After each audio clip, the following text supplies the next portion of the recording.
Pagdating po ng araw ng Lunes ng umaga, ay pumasok na po sa aking GCash wallet ang buong 10,000 pesos. Wala po siyang bawas guys. Legit na legit po talaga siya.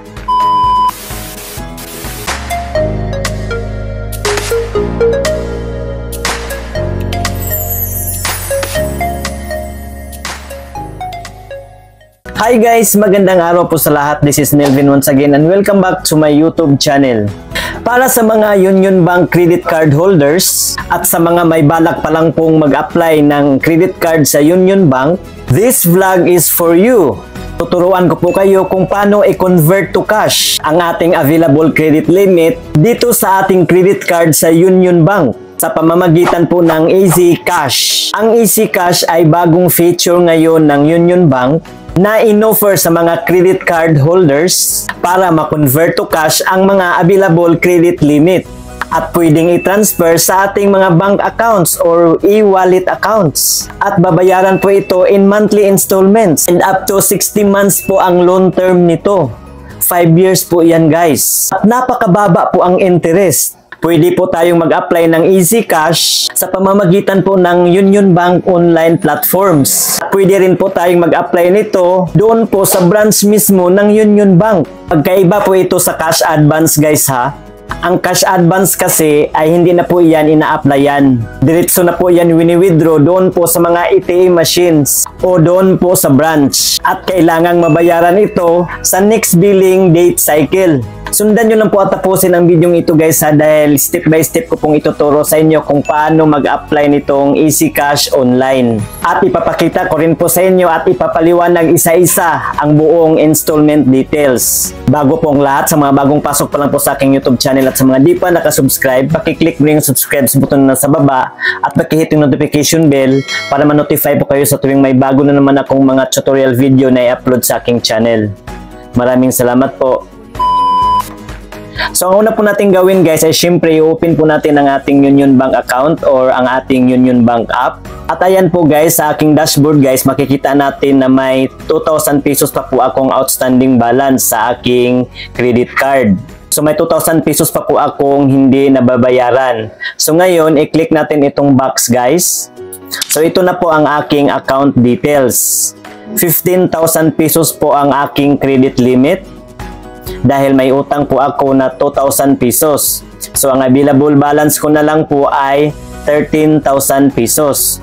So ngayon guys, magsimula na tayong mag-apply ng Easy Cash. So i-click natin itong Get Cash guys. Kapag clickable na po itong Easy Cash sa inyo guys, meaning qualified na po kayong mag-apply nito. Pero kapag blurred po ito at hindi pa clickable katulad nitong cash advance, hindi pa tayo pwedeng mag-apply nito. So ngayon, i-click na natin itong Easy Cash. Easy Cash from your credit limit. Click lang natin itong next guys. Easy Cash your way. Have it deposited to your account. Click pa rin natin itong next. Cash now, pay later. So ngayon guys, i-click na natin itong Get Started dito sa baba. Easy Cash. Convert your available credit limit into cash. Set your requested amount and choose your payment plan. So dito na part guys ay mamimili na po tayo ng amount kung magkano po ang ating i-convert to cash. Ito po ang aking available credit limit guys, so 13,000 pesos. Slide lang natin itong left and right para makapili po tayo ng amount. Itong sa akin guys, ang kinonvert ko po dito ay 10,000 pesos. Paalala lang po guys, ito po ang minimum amount na maaari nating ma-convert. Kung ang available balance natin guys ay bababa sa 10,000 pesos, ay hindi pa ito applicable sa atin. At ito na po ang repayment plan at term na pagpipilian natin guys. 60 months, ito po yung pinakamahabang term, 5 years po yan, na may converted monthly factor rate na 0.49%. At ang effective interest rate per annum ay 11.18% lang po. So ang mababayaran natin nito buwan-buwan guys kapag 10,000 pesos ang i-convert natin ay 215.67 pesos lang po. Kapag i-multiply po natin yan into 60 dahil 60 months, Ang equal po niyan ay 12,940.20 pesos. So ang 2,940.20 lang po ang maging tubo sa loob ng 5 taon nating pagbabayad. Next na term ay itong 48 months. 4 years po yan guys. So ganun pa din po ang converted monthly factor rate, 0.49%. So sa bawat termino guys ay magkapareho lang po lahat ang converted monthly factor rate, 0.49%. Itong effective interest rate lang po ang magkaiba. So dito sa 48 months, ang effective interest rate nito per annum ay 11.32%. So ang mababayaran natin nito buwan-buwan ay 257.33 pesos. I-multiply natin yan into 48 dahil 48 months, 231.84 lang po ang maging tubo niyan. Dito naman tayo sa 36 months. 3 taon po yan guys. Ang EIR nito per annum ay 11.43% at 326.78 pesos ang monthly amount due natin nito. I-multiply po natin yan into 36 dahil 36 months. Ang maging tubo po niyan ay 1,764.08 pesos. At kapag ito namang 24 months ang piliin nating term, 2 years po yan. Ang EIR nito per annum guys ay 11.47%. So ang monthly amount due natin yan ay 465.67 pesos. I-multiply po natin yan into 24. Ang tubo po niyan ay 1,176.08 pesos. Ito naman pong 18 months, 1 year and 6 months po yan. Ang EIR nito per annum ay 11.42% at ang monthly amount due natin yan ay 604.56 pesos. I-multiply po natin yan into 18. Ang maging tubo po niyan guys ay 882.08 pesos na lang po. At itong 12 months naman guys, 1 taon lang po yan na term. Ang EIR po nito ay 11.42% at ang maging monthly natin nito ay 882.33 pesos. Then kapag i-multiply po natin yan into 12, ang maging tubo po niyan guys ay 587.96 na lang po. At ito namang 6 months guys, ito po yung pinakamaiksing termino. Ang EIR po nito per annum ay 10.48% lang po. So ang monthly amount due natin nito guys ay 1,715.67 pesos. I-multiply po natin yan into 6.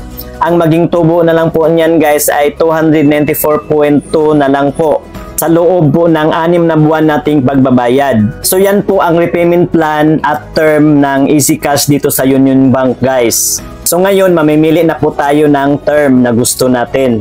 Itong pinili ko po na term dito guys ay itong 12 months, 1 taon na pagbabayad.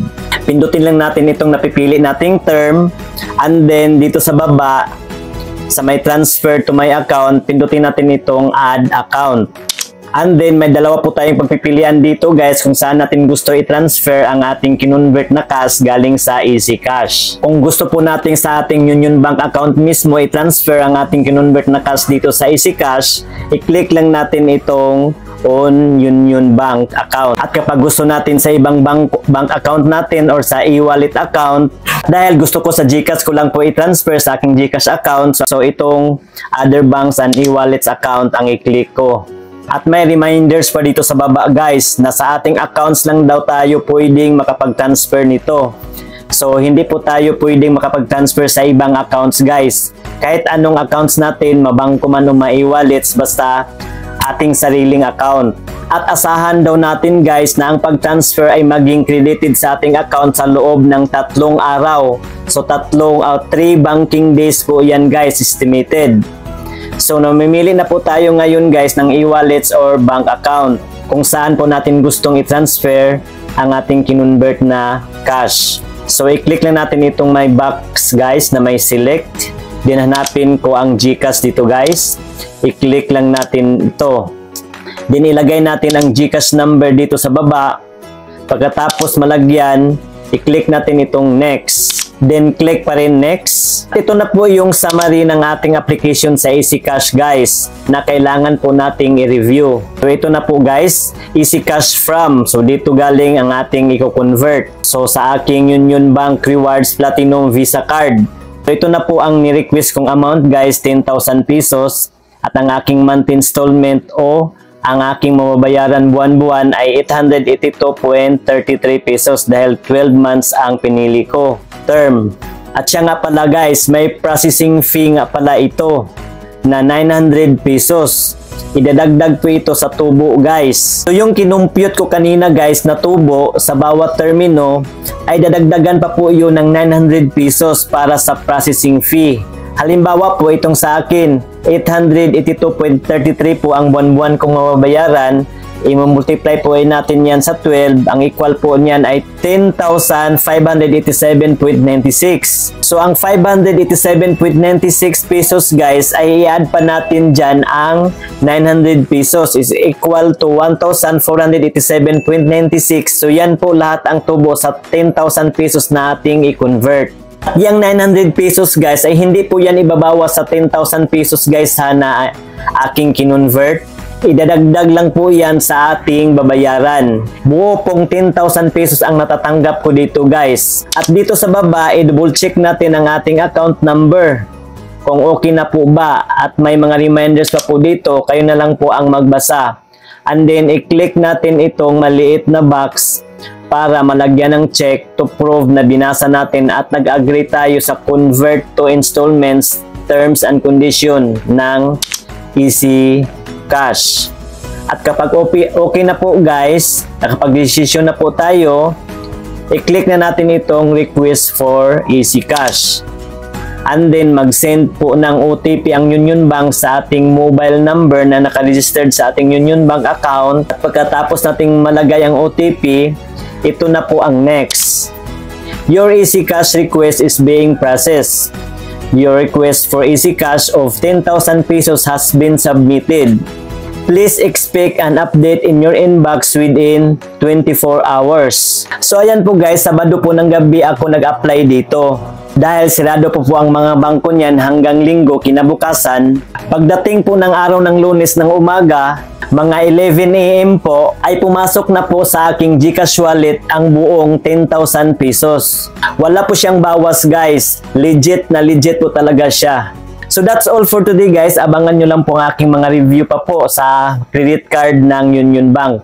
Sa mga gustong mag-open ng savings account dito sa Union Bank online at mag-apply ng kanilang credit card, ilagay ko na lang po ang mga link para sa tutorial niyan dyan po sa description area sa may baba nitong video. So yun lang po guys, sana may natutunan po kayo. Paki-like na lang po sa video ito kung nagustuhan nyo at paki-share na rin sa iba para may idea din po ang iba para sa iba pa pong mga katanungan. Pakisulat na po inyong mga tanong dyan po sa comment section sa baba. So yun lang po guys, maraming salamat sa panonood. See you again sa next kong mga tutorial video. Goodbye, God bless us all.